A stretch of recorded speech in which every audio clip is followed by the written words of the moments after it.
Assalamualaikum warahmatullahi wabarakatuh. Perkenalkan, nama saya Rizky Puji Julianti. Ini adalah 2018-0087. Ketika sini saya akan membahas tentang perencanaan pembelajaran dan pengelolaan kelas. Selamat mendengarkan. Kita akan membahas tentang pengertian perencanaan pembelajaran dan pengelolaan kelas. Sebelum kita mengetahui lebih lanjut, kita harus mengetahui pengertian perencanaan pembelajaran. Perencanaan pembelajaran adalah suatu pengambilan keputusan pembelajaran yang harus dilakukan oleh pendidik guna mencapai tujuan tertentu agar pembelajaran itu bisa berjalan dengan efektif dan efisien.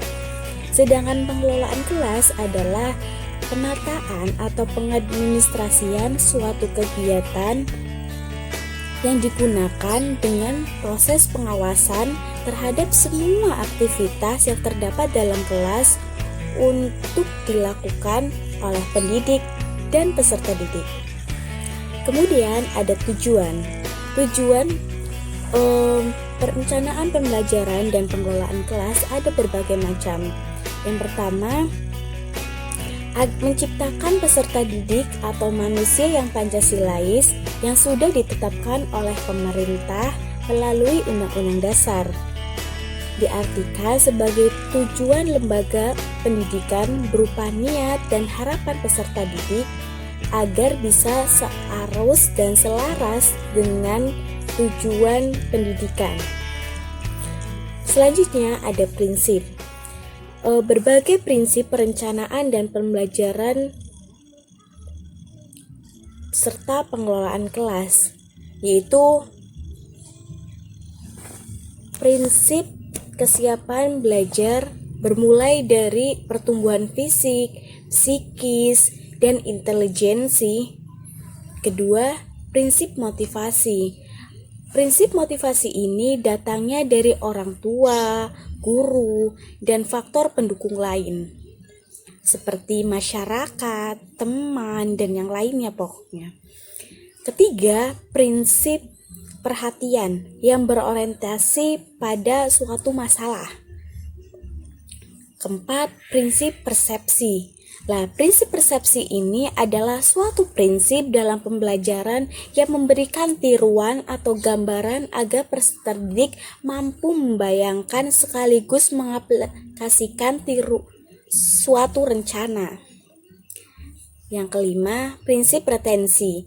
Menjadikan peserta didik mampu mengingat kembali apa yang telah sudah dipelajarinya untuk diterapkan di kemudian hari. Dan yang terakhir, prinsip transfer.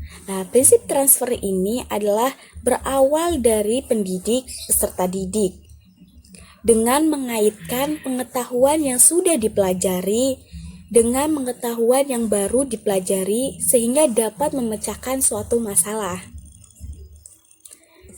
Selanjutnya adalah manfaat. Manfaat di pengelolaan kelas itu sendiri adalah dapat membangkitkan kondisi pembelajaran yang berpusat pada peserta didik yang kondusif. Proses belajar mengajar menjadi lebih efisien dan efektif. Dan tanpa adanya keahlian atau kemampuan pengelolaan kelas oleh pendidik, seorang pendidik akan sulit untuk mengendalikan proses belajar yang berpusat pada peserta didik yang telah atau yang sudah dikembangkan oleh kurikulum 2013. Pengelolaan kelas yang baik dengan memberikan ruang dan waktu yang cukup bagi peserta didik atau pendidik dalam memimpin proses belajar yang berpusat pada peserta didik yang memiliki potensi besar terjadinya transfer pengetahuan. Memiliki keterampilan dan sikap baik yang membuat perkembangan kompetensi peserta didik meningkat, sehingga ini akan memudahkan pendidik untuk mengarahkan peserta didik ke arah tujuan bersama. Jadi, sebagai pendidik, kita harus mengetahui apa sih kekurangan dari peserta didik dan apa sih kelebihan dari peserta didik. Seperti itu.